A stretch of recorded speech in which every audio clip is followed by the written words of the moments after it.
여러분 안녕하십니까? 시찰 매거진 굿데이 첫 소식입니다. 우리나라의 코로나19 확산 속도는 점차 느려지고 있지만 교회를 향한 언론과 여론의 시선은 여전히 곱지 않습니다. 교회가 코로나19 집단 감염의 진원지가 되고 있다는 건데요.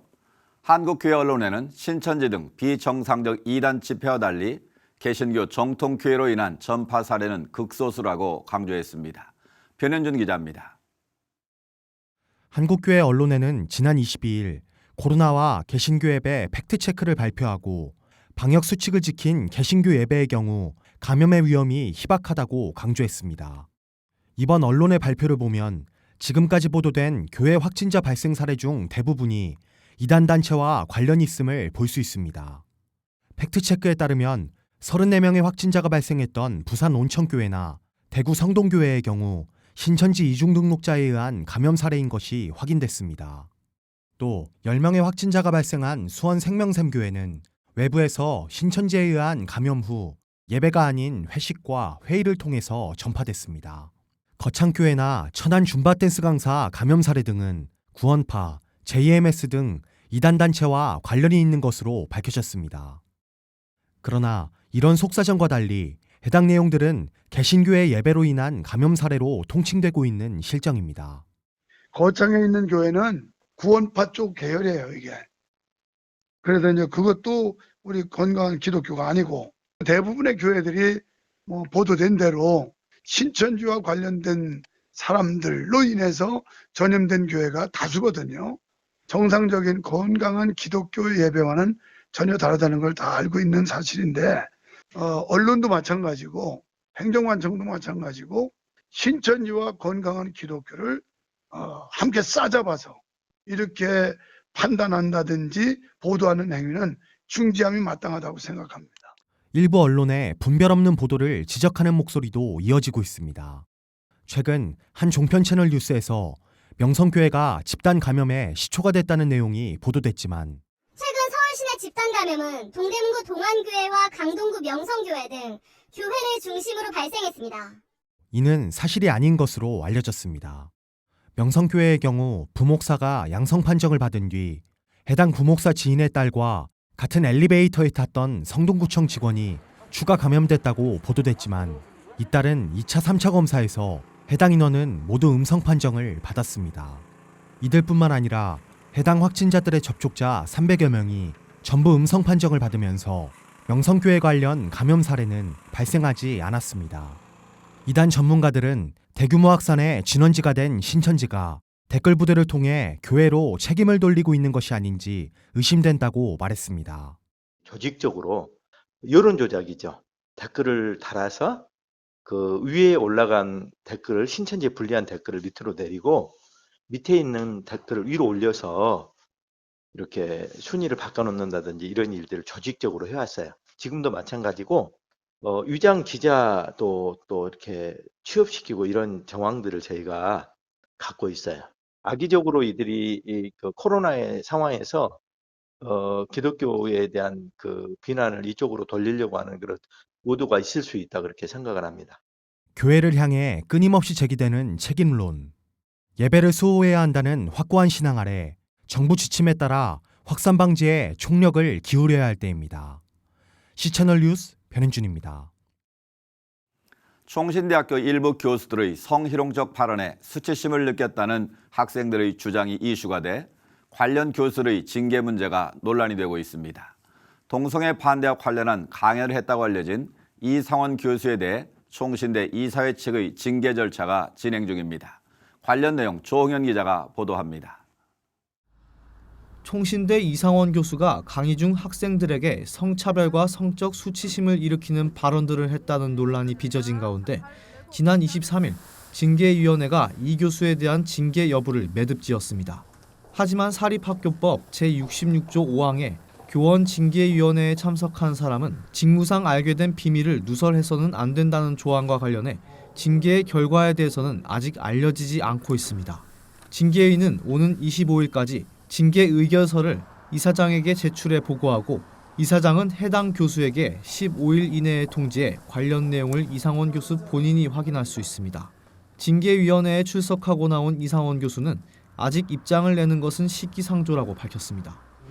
현재 상태에서 일이 진행되는 과정에서 어떤 그 판단을 하는 거는 조금 시기상조라서 조금 시간을 가지는 게 좋을 것 같습니다. 한국교회 동성애대책협의회 등 시민단체들은 지난해 가을 이상원 교수에 대한 논란이 불거지기 시작할 때부터 총신대 측이 이 교수의 징계 여부를 논의하는 것을 반발해왔습니다. 동성애 반대 시민단체들은 총신대 이재서 총장이 처음에 징계하지 않겠다고 밝힌 것과 다르게 최근 다시 징계위원회 회부를 제청한 것을 비판했습니다. 이들은 입장문을 통해 총신대 관선이사회가 문제 삼은 이상원 교수의 강의는 남성 간의 성관계가 창조 질서에 반하고 보건의료적으로 심각한 문제가 있다는 것을 경고한 부분이라면서 학자로서 신앙과 양심에 따라 마땅히 할 수 있는 것이라고 지적했습니다. 또 이재서 총장의 태도는 관선이사회에 위법하고도 비상식적인 월권적 조치에 동조하는 부당한 행위라고 일축했습니다. 한동혁은 이재소 총장이 이상원 교수에 대해 징계 제청 결정에 대해서 사과하고 철회할 것을 강력히 요구한다. 이를 이행하지 않는다면 총신대학교 총장으로서 봉직할 자격이 없다고 볼 수밖에 없다. 하지만 총신대 이사회 측의 기자회견에서 이재서 총장은 동료 교수가 중징계를 받는 것을 누가 좋아하겠는가라고 반문하면서 교원징계위원회가 요구한 교수 징계 제청을 거부할 수 없고 절차상 하자를 방지하는 차원에서 제청했다고 밝혔습니다. 이재서 총장은 외부 단체들이 반동성애 문제로 비화시켰지만 사실은 성희롱 발언이라면서 외부인들의 이런 행위는 오히려 문제 해결에 도움이 되지 못한다고 지적했습니다. 또 총신대는 동성애를 반대한다면서 총장이 주도해서 동료 교수를 징계한다는 주장은 사실과 다르다고 입장을 말하기도 했습니다. 이와 함께 일각에서는 학교가 이 교수의 동성애 반대 취지의 강의 중 발언이 문제시되는 것이 아니라 학생들이 느껴야 했던 성적인 수치심 자체에 주목해야 한다고 말합니다. 무조건적인 반발보다는 학생들을 향한 사과가 우선시 되어야 했다는 의견도 있습니다. 총신대 총학생회와 대의원 총회, 운영위원회 등 교내 학생자치회들은 지난해 일부 교수들의 성차별, 성희롱적 발언들을 문제시하고 이를 공론화하면서 학교의 신속한 대처와 피해자 보호를 요구하고 있습니다. 대한예수교 장로회 합동총회가 교단 산하 신학교와 이상원 교수의 징계에 관련해 어떤 입장을 펼지 주목됩니다. C채널 뉴스 조홍현입니다. 한국윤리재단과 기독교학술원, 한국기독의사회 등 14개 단체들이 3월 말까지를 예정으로 코로나19 대구 경북 방역 지원 운동을 전개하고 있습니다. 해당 단체들은 대구 경북 지역이 이미 수천 명의 코로나19 확진자가 발생해 환자들이 병실을 찾지 못하고 의료진들의 경무가 위험 수위에 오른 것이 우려된다면서 그리스도인들이 먼저 솔선수범해 사랑의 손길을 보내주길 바란다고 당부했습니다. 하나님께서 이 고통을 당하는 대한민국 백성들을 향하여 기도하기를 원하십니다. 그리고 작은 것이라도 예수님의 사랑으로 나눕시다. 우리 함께 동역하고 동참하고 하나님께서 원하시는 그 길을 향하여 우리 함께 달려갑시다. 대구 경북 방역지원운동의 후원은 구글 온라인 신청이나 1566-6842로 전화문의, 중보기도 네트워크를 통해서 진행할 수 있습니다. 첫 번째는 성금으로, 두 번째는 현물이나 시설로, 재능 기부나 봉사활동으로 중보기도 네트워크와 또 정보 공유로 참여를 하실 수가 있습니다. 많은 관심과 성원을 바랍니다.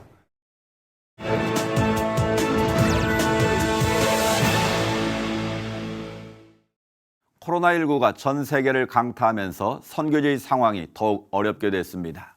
캄보디아는 당초 확진자 수가 많지 않았는데 최근 들어 증가폭이 드러나 염려가 큰데요. 현지 장완익 선교사 연결해서 소식 들어보겠습니다. 선교사님, 현지 상황 어떻습니까? 네, 캄보디아는 지난 1월까지만 해도 코로나 확진자가 불과 수명에 불과해서 별다른 조치 없이 지내왔으며 2월 중에 시엠립에서 확진자가 발생했을 때에도 그 지역의 학교만 2주 휴교하는 정도였는데 지금부터 닷새 전에 말레이시아 종교 집회에 다녀온 무슬림 수십 명이 감염된 것이 확인되어 그 무슬림과 가족 사이에 그리고 전국적으로 급속히 확산되고 있습니다. 이에 대해서 캄보디아 정부에서는 전 학교에 휴교령을 내렸고, 특별히 또 저희들이 연관하고 있는 종교부에서는 모든 종교 활동을 금지하는 공문을 내렸어요. 그래서 캄보디아 전국의 교육은 물론 종교 모임까지 무기한 금지하였고, 이렇게 한 것은 1993년 지금의 캄보디아 왕국 수립에 처음 있는 일입니다. 캄보디아 시민들은 다소 당혹해하면서도 의료 체계의 취약함을 알기 때문에 스스로 자택에 머물고 있으며 마스크를 착용하는 등 여러 가지로 신경 쓰는 모습을 보이고 있습니다. 그렇군요. 국가 간 교류가 막히면서 경제적 타격이 매우 큰 상황인데 단기팀과 후원이 필요한 선교제도 어려움이 있을 것 같습니다. 현재 상황 어떻습니까? 네, 코로나19가 만연한 유럽의 여러 국가들을 입국을 금지하고 있지만 한국에 대해서는 아직까지는 금지하고 있지 않은 것에 대해서 감사합니다.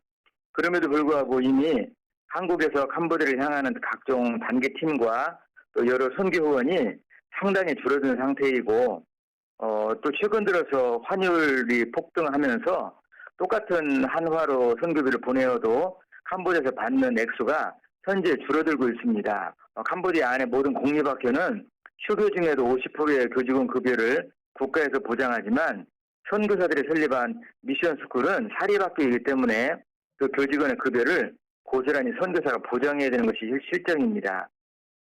네, 한인 교회 내에서도 예배로 인한 상심이 크실 텐데 위기 극복을 위해 어떻게 격려하고 계신지도 궁금합니다. 위기이긴 하지만 또 한편으로는 사실 기회일 수도 있는데, 오히려 이럴 때에 수십 명, 수백 명이 모이는 공예배보다도 개인적인 주님과의 교제나 또는 소그룹, 말 그대로 가정 예배를 통해서 진정한 예배를 실천할 때라고 생각합니다. 신약 성경에서 보여주는 초대교회 모델, 즉 가정 예배로 드리면서 신앙을 유지해야 되는 것이 현실입니다. 캄보디아인 교회 지도자나 신학생들에게도 큰 건물을 짓고 그 건물을 짓기 위해서 수많은 재정을 동원하고 또 지어진 건물을 채워야 하는 그런 동원 차원에서의 예배보다는 한 사람 한 사람 관계를 통해서 전도하고 양육하면서 가정에서 예배를 드려야 하는 그런 모델을 실천하는 때가 왔다고 생각합니다. 마지막으로 한 가지 기도 제목은, 한국의 상황도 정말 어렵지만 캄보디아를 비롯한 선교지 여건은 더욱더 어려워질 것 같습니다. 그리고 선교지의 많은 선교 사역과 또 선교사의 가족들이 정신적으로 또 여러 가지 경제적으로 어렵게 되는데, 이런 어려움을 잘 이길 수 있도록 특별한 기도를 부탁드립니다. 네, 선교지가 2중고, 3중고를 겪고 있는데요. 이 어려움이 어서 종식되도록 저희도 함께 기도하겠습니다. 캄보디아 장완익 선교사와 이야기 나눴습니다. 외부적인 환경이 어려워졌다고 해도 선교제의 섬김을 멈출 수 없는 건 바로 삶을 나누고 있기 때문인데요. 캄보디아에서 성매매 여성들의 삶을 돌보는 한 기독교 단체도 사역을 멈출 수 없는 이유가 있습니다. 모든 상황 속에서 일하시는 주님의 흔적, 캄보디아에서 전해온 소식입니다. My name is Sarah Bowling, and I'm the founder for Saving Moses. We're a global humanitarian organization aimed for 0 to 5-year-olds, where the need is most urgent and the care is least available. And this is like the most fragile, vulnerable time of a human's life. We do something very distinct called night care. So we take care of babies and toddlers, of prostitute sex workers in third world countries while they work. So they come in, they give them a bath, they feed them dinner, and then there's playtime. And then they circle up and do a little bit of discipline, self-control. So they sing songs, they have a little snack, they have like a little prayer time. And at the end, they get to sing about Jesus, which is cool. And then we take them, put them up to bed. In America, people were like, so you're in favor of prostitution because you take care of these babies, so these ladies can go out and do that. I'm like, I prefer to say that I'm supporting the babies and toddlers and protecting them. That's my top priorities, these babies and toddlers. I looked into it, nobody around the world is doing that. And I would come to these red light areas, brothels and all this stuff. And that's the thing, everybody focuses, and I understand, they focus on the moms, the sex workers. But in the meantime, it's these babies and toddlers. They're on the bed with their mom as she's working. That's a day-to-day reality. I had 8 out of 10 moms tell me, my baby's on the bed with me as I work. In one red light, they drug their babies and put them under the bed so they don't make any noise while they're working. I mean, you had one little boy, he wandered out in the street, 2 years old, and he got run over by a car and died. This is most urgent, least available. And you're like, well, how could they do that? I'm like, if they could get out of it, they would. That's hell. Most of these women, they don't read, they don't write, they don't have any alternative profession, they don't have any way to earn a living. They've been abandoned by their families, all this stuff. And in the meantime, their babies and their toddlers are on the front lines every day. And they're the ones that have the highest risk of abuse and neglect, all kinds of stuff. Hurt people hurt people. So you're also a part of eliminating some of the awful perpetuation of these atrocities. Night Care exists to turn their lives around and give them an opportunity to see a different future. You want to change the industry, you start with the babies and the toddlers because this is their worldview. They grow up in this every single day. Get them out and then you change the worldview so they think, I don't have to grow up and be a sex worker like my mom. There's a different opportunity. At least I have a choice. Saving Moses, right? So if you think about it, Moses, he's a 3-month-old little baby, trapped in slavery, doesn't have any choice out, and he's rescued, saved by Pharaoh's daughter. At the end of Moses' life, what did he do? What all did he accomplish? But when he's 3 months old, his life is hanging by a thread. So you don't know when we're saving Moses, you have no idea. You have no idea the impact and the purpose God has for those babies and toddlers. So we're just here to be loving. End of story.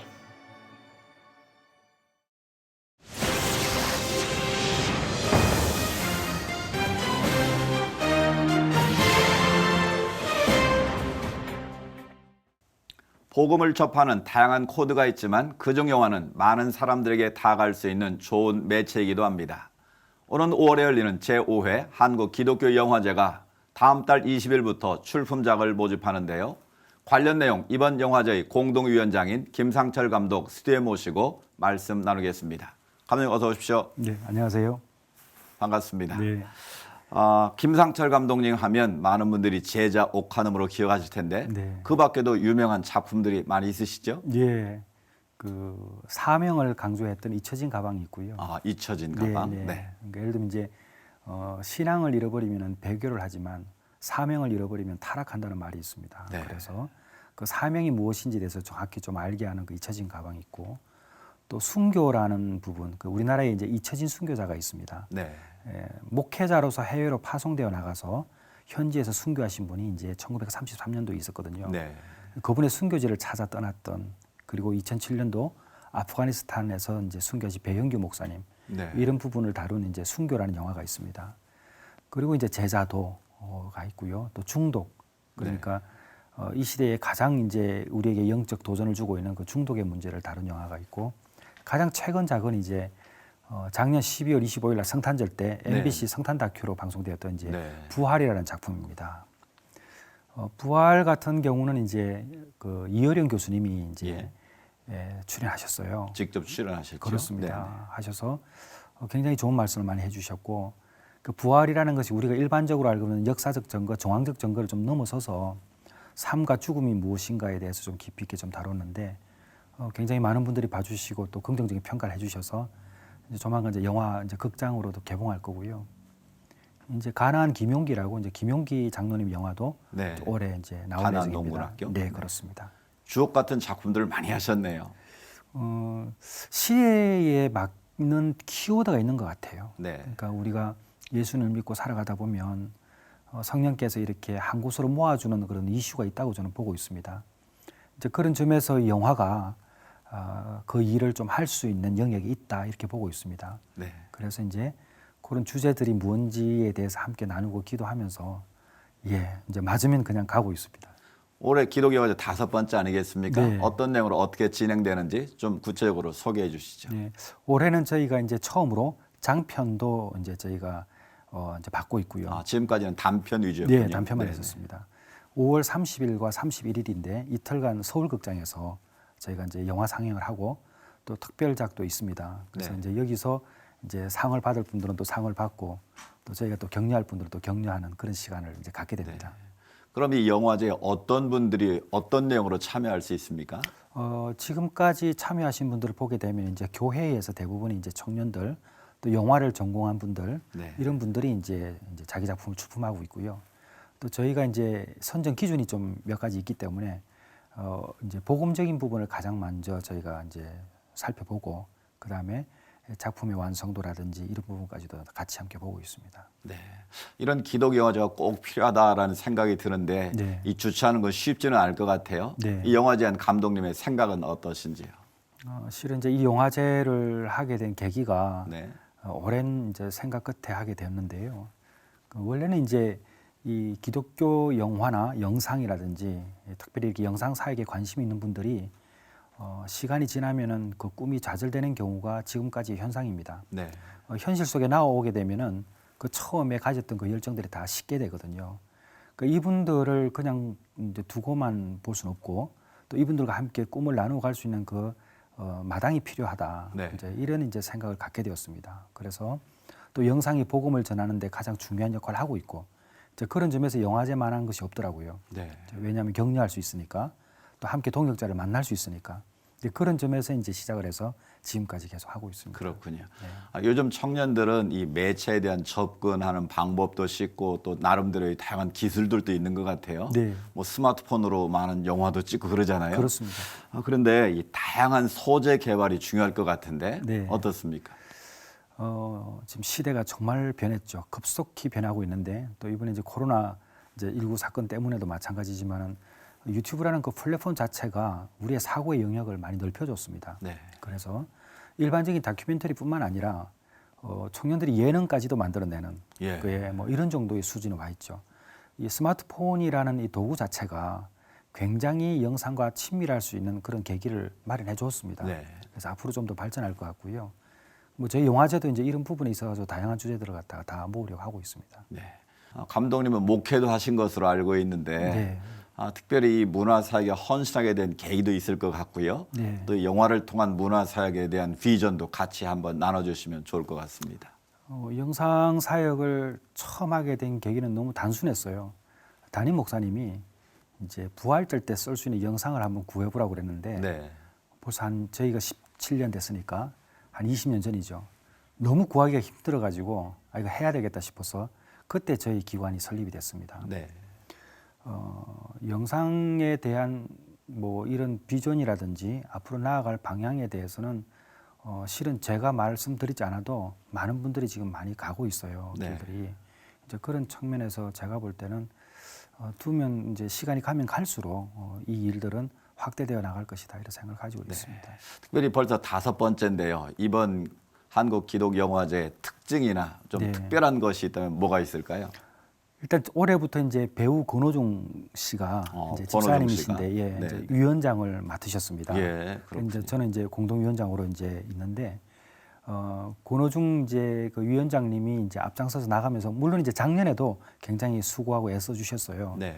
근데 올해는 이제 좀 더 적극적으로 이제 움직여 주시고 또 우리 영화제 출신 감독님들이 한 그룹이 되어 가지고 네. 제가 매달 정기적으로 모이거든요. 그렇군요. 이분들이 가지고 있는 역량들이 집대화 되고 있습니다. 그래서 올해는 굉장히 많이 준비가 되어 가고 있고 또 각자가 가지고 있는 그 달란트가 유감없이 발휘되는 그런 네. 영화제로 발전하고 있습니다. 기대가 됩니다. 네. 기독교 영화의 꿈을 갖고 있는 차세 감독들이 더 많이 태어나는 기회가 되길 바라고요. 네. 이번에 작품 접수하려면 어떻게 해야 됩니까? 일단 4월 20일까지 장단편 구분하지 않고 네. 제가 접수를 받고 있습니다. 근데 접수하시게 되면은 저희가 그 중에서 이제 저희가 선정을 해서 또 2차 이제 알려드리고요. 네. 그다음에 이제 본 이제 영화제 시작할 때 그때 시상을 하는데 저희 전화를 주시면 됩니다. 지금 031-205에 이제 0691 이리 전화를 주시면 상세하게 안내를 해드립니다. 네, 이번에 진행되는 영화제가 기독 문화인들이 복음을 이야기하는 또 하나의 멋진 창구가 되길 기도하겠습니다. 한국 기독교 영화제 김상철 공동위원장과 이야기 나눴습니다. 감독님 오늘 말씀 감사합니다. 네, 감사합니다. 한국교회 언론회가 코로나19 감염 진원지 관련 팩트체크를 통해 개신교 정통교회로 인한 전파 사례는 극소수라고 강조했습니다. 총신대학교 이상원 교수에 대한 학교 이사회 측의 징계 절차가 진행되고 있는 가운데 동성애 반대 시민단체들은 징계 회부 자체에 강하게 반발하고 있어 논란이 지속되고 있습니다. 코로나19 사태가 장기화되면서 국내 거주 이주민들을 위한 사역에도 빨간불이 켜졌습니다. 기독자의 통일당이 현장 감독의 명목으로 공무원이 예배를 방해할 소지가 있다며 이에 대응하기 위해 예배방해 행위 피해 신고센터를 운영한다고 밝혔습니다.